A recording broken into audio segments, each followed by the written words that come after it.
Pessoal, vamos para a última parte então da nossa aula de mudanças globais e conservação da biodiversidade. A gente já tratou de antropoceno e mudanças globais e ameaças à diversidade, e agora nós vamos falar da conservação da diversidade biológica, da biodiversidade nesse cenário e como mitigar os impactos. Vamos lá então. A conservação da biodiversidade ela está relacionada a esse ciclo complexo de mudanças nos sistemas terrestres pelas atividades antrópicas, esse forcing, né, que são as nossas ações que modificam o planeta. Então essas forças causam impactos nos ciclos biogeoquímicos e na biodiversidade. E isso tem feedbacks, né? A mudança na biodiversidade causa, por exemplo, mudanças nos ciclos biogeoquímicos. A função da biodiversidade e o provisionamento de serviços ecossistêmicos, eles causam feedbacks, né, tanto nas forças e, enfim, nas atividades antrópicas. Isso como um todo gera um ciclo complexo de dependência das nossas atividades no mundo natural, mas ao mesmo tempo com as nossas atividades modificando intensamente o mundo natural. Bom, isso é uma palestra da Georgina Mace. Eu vou deixar um card aqui para vocês com o link para essa palestra. Bom, o que ela propõe nesse artigo? Que vale a pena ser lido, é bem curtinho. As mudanças dos paradigmas de conservação ao longo dos anos. Então, na década de 60, 70, a gente tinha o que ela chama de natureza por si só, como paradigma. A natureza selvagem, áreas protegidas, espécies. Isso muda para a natureza apesar do ser humano. Então, a gente está falando aqui que na década de 80, 90, a gente passa a reconhecer a natureza, a gente passa a nos reconhecer como paradigma de conservação da biodiversidade, claro, como inimigo da natureza. A natureza existe apesar do ser humano estar tentando destruir ela o tempo todo. Então a gente tem um boom de estudos de extinção, ameaças, espécies ameaçadas e, claro, a ecologia de populações e manejo de recursos naturais surge como um grande aspecto. A título de curiosidade, né, o nosso programa foi criado em 85 com o nome de Ecologia, Conservação e Manejo da Vida Silvestre. Então, nessa época, realmente esse era a grande tônica da conservação. Depois, nos anos 2000, 2005, a gente começa a enxergar um paradigma de serviços ecossistêmicos, funcionamento dos ecossistemas e biodiversidade, e aí a gente começa a entender a natureza para o ser humano. A natureza provê condições para uma vida confortável do ser humano. Então ela é uma provedora de serviços. Então, ecossistemas, serviços ecossistêmicos e economia ecológica. E, mais recentemente, a gente reconhece e abraça a ideia de que a natureza existe com o ser humano. O ser humano é parte do sistema natural. Então, sociobiodiversidade, adaptabilidade, resiliência passam a ser conceitos que tomam muita importância. Então, se a gente percebe, enfim, que a gente é parte de um sistema natural, então os limites planetários, tudo surge por conta desse novo paradigma, beleza? E aí, também saiu semana passada, eu falei que tive que procurar bastante motivos para tornar essa aula um pouco mais esperançosa. Saiu um relatório que é das Nações Unidas e vários outros órgãos, mas o United in Science. E eles mostram, né, nesses cards aqui, uma série de problemas que têm sido relatados para a conservação da biodiversidade. Aumento do nível do mar, o período mais quente dos últimos 5 anos é o que a gente está vivendo. Mostra, e isso é extremamente importante, né, o lockdown, os efeitos da pandemia, elas provavelmente não vão reduzir as concentrações de CO2, ou na verdade os dados mostram que não vão reduzir as concentrações de CO2. Existe uma diminuição da emissão, isso é claro e numericamente medido, mas isso não vai mudar a tendência global de aumento. E vários outros, né, degelo, enfim, secas intensas e tudo mais. Bom, como mitigar o efeito, então, dessas mudanças globais? A gente viu exatamente nesse slide anterior, ações e acordos globais, reduzir as emissões de CO2 é mandatório para que a gente consiga estabilizar aquela curva de hot house earth do planeta, frear o aquecimento global, zerar o desmatamento e controlar as invasões biológicas. Bom, houve uma série de conferências para tentar discutir isso, né? Desde a Rio 92, 2010 foi o Ano Internacional da Biodiversidade, a gente teve depois o Encontro de Paris, as COPs, enfim, a gente tem uma série de tentativas globais que São boicotadas por aquele pessoal lá do Twitter, né? Mas também na semana passada saiu esse artigo. Quando eu falo semana passada, é na semana que eu estou gravando a aula, mas vocês vão assistir na segunda-feira. Tá? Então saiu essa semana. Saiu esse artigo mostrando justamente o que é necessário para a gente mudar essa curva histórica aqui em preto de declínio da biodiversidade. Então a gente tem a chance de aumentar a produção sustentável, diminuir a emissão de gases. Enfim, fazer o que a gente devia estar fazendo há muito tempo. E ainda né, pelas projeções, ainda é possível recuperar, não exatamente como era antes, mas recuperar uma condição bastante aprazível, vamos dizer assim, da biodiversidade. Se a gente só melhorar os esforços de conservação, a gente diminui a taxa de queda. Na prática é isso. E o motivo da minha bad, do meu desespero, é o business as usual. Se a gente continuar fazendo o que a gente vem fazendo desde sempre, a curva vai continuar descendo, a gente vai perder uma grande quantidade de espécies, a gente vai perder uma grande quantidade de serviços ecossistêmicos e caminha para aqueles pontos de não retorno, os tipping points, em que o planeta passa a ser um lugar inóspito.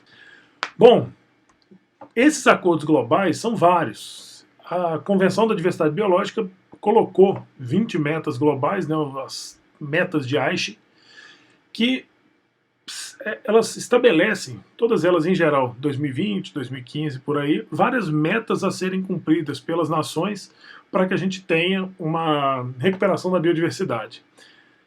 Pois dá uma lida, né, nesse slide, isso também está na internet, vocês vão ver que 2020, a gente já está em 2020, carro não voa, não tem skate voador, não tem robô na casa da gente trabalhando o tempo todo, igual os Jetsons, e a gente não alcançou as metas de Aichi. Vocês vão ver que não são nada absurdas, dá uma lida para vocês verem, assim, era boa vontade política, era isso. E aí, nesse relatório que eu comentei para vocês do IPBES, eles tentam acessar o que a gente fez, não fez, ou quais são as tendências. E, bom, melhorar o conhecimento de biodiversidade, as etapas de conservação, integrar biodiversidade à redução de pobreza, planejamento, tudo isso em algum grau foi feito. A gente melhorou muito esse public awareness, ou seja, o público entender o que é biodiversidade. Mas, assim, colocar isso na conta econômica, colocar isso nos reportes, nos relatos de governo, né, nos relatos anuais, o governo fazia propaganda de preservou, propaganda de verdade, isso não rolou. Então, eliminar subsídios agrícolas que são deletérios para a biodiversidade, sabe, um monte que a gente não avançou nada. Um que a gente de fato avançou, que é importante mencionar, porque talvez assim seja uma das únicas metas de Aichi que a gente chegou a cumprir, é 10% das áreas marinhas conservadas e 17% das áreas terrestres conservadas. Isso é um avanço em meio a quase nenhuma das metas de Aichi tendo sido cumpridas. Esse relatório também ele é gratuito, disponível online, eu vou deixar na pasta de vocês. Outra meta global são os Sustainable Development Goals das Nações Unidas. Então são 17 que passam por várias coisas, incluindo biodiversidade, mas energia limpa e acessível, saúde e bem-estar, acabar com a fome, educação, igualdade de gênero, né, acabar com a pobreza, prover segurança hídrica, né, a meta número 6. Então, enfim, de maneira geral, metas globais para o desenvolvimento sustentável. Aqui uma figura um pouco mais, né, representativa em fotos de cada uma das metas. E o relatório também do IPBES, ele tenta mostrar se a gente chegou em alguns desses Sustainable Development Goals. Na prática, nenhum foi positivo, a gente não conseguiu alcançar nenhum, ainda que a gente, né, tenha conseguido, por exemplo, diminuir um pouco a fome global, mas é suporte parcial, ainda há situações de extrema pobreza e fome globais, mas a gente não melhorou a qualidade da água, a gente não garante o uso, né, a segurança hídrica de acesso à água, passando para os que estão relacionados à biodiversidade.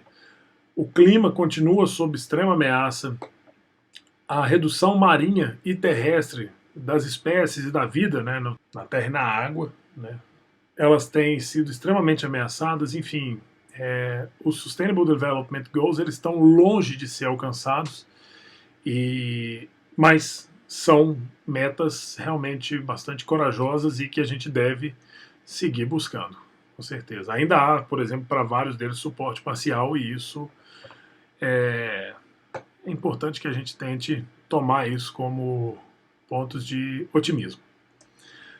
Bom, otimismo, falando em otimismo, esse artigo também saiu essa semana, no caso de você, semana passada, mostrando que as ações de conservação desenvolvidas nos últimos anos, nos últimos 17 anos, de 1993 a 2020, salvaram da extinção por volta de 50 espécies, entre aves e mamíferos. Então aqui no gráfico, quanto mais à direita do gráfico aqui nos dois casos, as ações de conservação diminuíram a probabilidade de extinção daquelas espécies.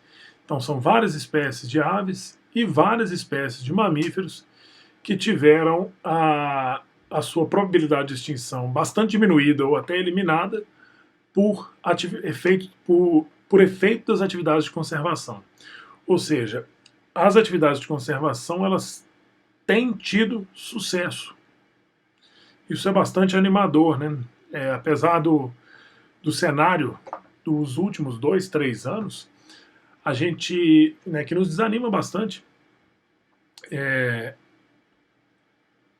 bastante claro que as ações de conservação que podem ser tomadas, elas têm efeito. Isso é importante que a gente mantenha em mente. Figura que eu gosto bastante, e ela também está no relatório do IPBES e no artigo da Science 2019 da Sandra Dias e colaboradores, que mostra justamente assim os nexos causais, né, que a gente precisa alimentar a humanidade sem deteriorar a natureza, tentar atingir os alvos de conservação e de emissão de gases e tudo mais. Mas o que eu mais gosto dessa figura são esses pontos lá de baixo que se chamam de leverage points, né? São os pontos de alavancamento. Como que a gente consegue alavancar essas mudanças de comportamento e de conservação nas pessoas. Abraçar a ideia de diferentes visões de uma boa vida. Uma boa vida não é consumir tudo que você pode consumir, né? Você pode ter uma boa vida em convivência com a natureza, e desde que você consiga que as pessoas abracem essa visão de uma vida boa, a gente consegue, né, alavancar grandes mudanças. Mas uma das que eu mais gosto é internalizar problemas externos. Então, quando eu comentei com vocês, por exemplo, do degelo no Ártico, várias pessoas vão dizer: e daí, velho? O negócio tá lá no Ártico. Se a pessoa consegue entender, ou se a gente consegue fazer inteligível, que um problema no Ártico, ele é um problema seu, ele é interno, né, a gente consegue alavancar grandes mudanças. Promover educação, com certeza. Enfim, eu gosto. Né, explorem bastante essa parte da figura dos leverage points, que eu acho que são formas de conversar e debater meio ambiente e conservação da biodiversidade de uma maneira bastante efetiva. Bom, outras políticas envolvidas: redução do CO2, claro, de emissão de CO2, protocolo de Kyoto, pagamento por serviços ambientais, o REDD+, né? O Acordo de Paris, que, enfim, vários países acabaram saindo, e dos principais, os Estados Unidos saiu, e isso torna muito difícil colocar efetivamente esse acordo para frente. A falta de conhecimento ecológico não é um problema, a gente tem muita evidência do que está acontecendo. São milhares de artigos tratando, né, das mudanças globais, tem uma série de radares e grandes estudos mostrando o problema. O que falta são medidas políticas, né? A gente conhece os impactos, a gente tem algumas soluções, né? Por exemplo, o pagamento por serviços ambientais. O problema político é não criar meios para a conservação, né? É não criar meios que permitam que uma atividade sustentável valha a pena do ponto de vista econômico. E esse é o grande desafio que a gente vive hoje, né, não só no nosso país, mas no globo como um todo. Bom, pessoal, era isso. Aqui até a próxima aula.